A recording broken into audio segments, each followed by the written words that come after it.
Hi అండి. అందరికీ నమస్కారం. Welcome to my channel. ఈ వీడియోలో పెన్షనర్లకు శుభవార్త. రేపటి నుండి అమలు ప్రకటన. సో, దీనికి సంబంధించిన పూర్తి వివరాలైతే వీడియోలో తెలుసుకుందాము. వీడియో అయితే ఎక్కడ కానీ స్కిప్ చేయకుండా ఎండ్ వరకు చూస్తే ఇంకా అప్పుడే ఇన్ఫర్మేషన్ పూర్తిగా అర్థమవుతుంది. అలాగే వీడియో చూస్తున్న ప్రతి ఒక్కరు వీడియోకి లైక్ చేయండి ఫ్రెండ్స్. ఈ వీడియోని తోటి పెంచిన మిత్రులతో అయితే షేర్ చేయండి. కొత్తగా మన ఛానల్ చూస్తున్న వారైతే తప్పకుండా మన ఛానల్‌ని సబ్స్క్రైబ్ చేసుకోండి ఫ్రెండ్స్. సబ్స్క్రైబ్ చేసుకోవడం వల్ల నేను చేసే ప్రతి ఒక్క వీడియో మీ వరకు రీచ్ అవుతుంది. సో, ఇక ఆలస్యం చేయకుండా వివరాల్లోకైతే వెళ్ళిపోదాము. ఫ్రెండ్స్, ఇక విషయానికొచ్చినట్లయితే దశాబ్దాల కాలం పాటు ప్రభుత్వ యంత్రాంగంలో కీలక పాత్ర పోషించి సమాజం కోసం తమ జీవితాన్ని ధారపోసిన విశ్రాంత ఉద్యోగులకు ప్రభుత్వం మరియు బ్యాంకింగ్ రంగం రేపటి నుండి ఒక నిరుపమానమైనటువంటి మరియు అత్యంత ప్రయోజనకరమైన శుభవార్తను అందించబోతూ ఉన్నాయి. ఈ యొక్క నూతన సంస్కరణలు వృద్ధాప్యంలో ఉన్న పెన్షనర్లకు కేవలం ఆర్థిక ఊరటనివ్వటమే కాకుండా వారి యొక్క ఆత్మ గౌరవాన్ని కూడా పెంపొందించేలాగా రూపొందించబడ్డాయి. రేపటి నుండి అమల్లోకి రాబోతున్నటువంటి ఈ యొక్క మార్పుల వల్ల పెన్షన్ పొందే ప్రతి ఒక్కరికి కూడా దైనందిన జీవితంలో ఒక విప్లవాత్మకమైన మార్పు మొదలు కానుంది. వృద్ధాప్యంలో బ్యాంకుల చుట్టూ తిరగటం, నిబంధనల పేరుతో అదనపు ఛార్జీలు చెల్లించడం వంటి సమస్యల నుండి వారికి శాశ్వత విముక్తి అయితే లభించనుంది. దీనివల్ల వారిపై ఉన్న ఆర్థిక భారం తగ్గడమే కాకుండా బ్యాంకింగ్ లావాదేవీలు మరింత సరళతరంగా, సులభంగా మారతాయి. ఈ యొక్క నూతన విధానంలో అత్యంత కీలకమైన అంశం ఏమిటంటే, పెన్షనర్లు తమ బ్యాంకు ఖాతాల్లో కనీస నిల్వ ఉంచాలి అనే కఠినమైన నిబంధనను బ్యాంకులు పూర్తిగా రద్దు చేశాయి.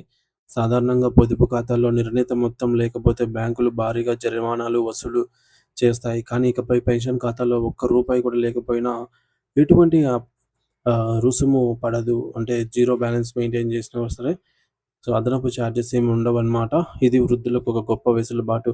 ఎందుకంటే అవసరాల నిమిత్తం వారు తమ ఖాతాలోని మొత్తం నగదును విత్‌డ్రా చేసుకున్నప్పుడు పెనాల్టీ పడుతుందేమో అన్న భయం ఉండదు. అలాగే బ్యాంకులు సాధారణంగా ప్రతి 3 లేదా 6 నెలలకోసారి వసూలు చేసే ఎస్ఎంఎస్ అలర్ట్స్‌ల ఛార్జీల నుండి కూడా పెన్షనర్లకు పూర్తిగా మినహాయింపు అయితే లభిస్తుంది. దీనివల్ల ఖాతాలో జరిగే ప్రతి లావాదేవీ సమాచారం కూడా వారి మొబైల్‌కు పూర్తిగా ఉచితంగా అయితే అందుతుంది. ఇది వారి ఖాతా భద్రతను పర్యవేక్షించడానికి ఎంతో సహాయపడుతుంది. అంతేకాకుండా పెన్షనర్లకు బ్యాంకింగ్ సేవలను మరింత చేరువ చేసేందుకు గాను కొత్త ఏటీఎం కార్డుల జారీ మరియు వాటి వార్షిక నిర్వహణ రుసుముకు కూడా బ్యాంకులు పూర్తిగా మాఫీ చేశాయి. గతంలో ఈ యొక్క చిన్నపాటి ఛార్జీలు కూడా పెన్షనర్లకు అదనపు భారంగా ఉండేవి. ఇప్పుడు ఆ యొక్క ఇబ్బంది తొలగిపోయింది. ఈ నగదు సదుపాయాన్ని ఈ యొక్క సదుపాయాలన్నీ కూడా రాష్ట్రంలోని నగర ప్రాంతాలకే కాకుండా మారుమూల గ్రామాల్లో నివసించే పెన్షనర్లకు కూడా అందేలాగా చూడాలని ఉన్నత అధికారులు బ్యాంకులకు స్పష్టమైన ఆదేశాలైతే జారీ చేశారు. వయసు మళ్లిన పెన్షనర్లు బ్యాంకులకు వచ్చినప్పుడు వారికి క్యూ లైన్‌లతో సంబంధం లేకుండా ప్రత్యేక ప్రాధాన్యత ఇచ్చి వేగవంతమైన సేవలు అందించేందుకు ప్రభుత్వం కౌంటర్ మరియు సహాయకులను ఏర్పాటు అయితే చేయనున్నారు.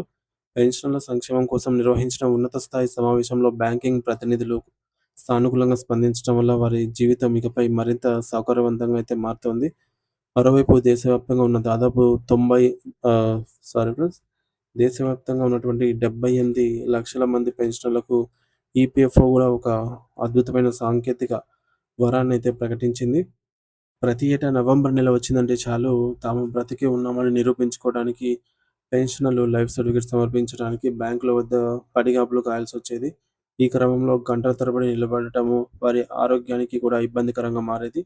ఇప్పుడు డిజిటల్ లైఫ్ సర్టిఫికేట్ డీఎల్సీ పద్ధతి ద్వారా పెన్షనర్స్ తమ ఇంటి వద్ద ఉండే లేదా సమీపంలోని మీ సేవా కేంద్రాల నుండి సులభంగా తమ యొక్క వివరాలను నమోదు చేసుకోవచ్చు.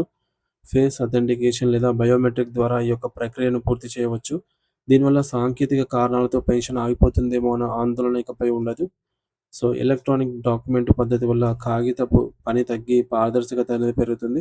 ఈ యొక్క సంస్కరణలు పెన్షనర్ల కుటుంబాల్లో వెలుగులు నింపడమే కాకుండా వారికి గౌరవప్రదమైన జీవితాన్ని కూడా గడిపేలాగా ప్రోత్సహిస్తూ ఉన్నాయి.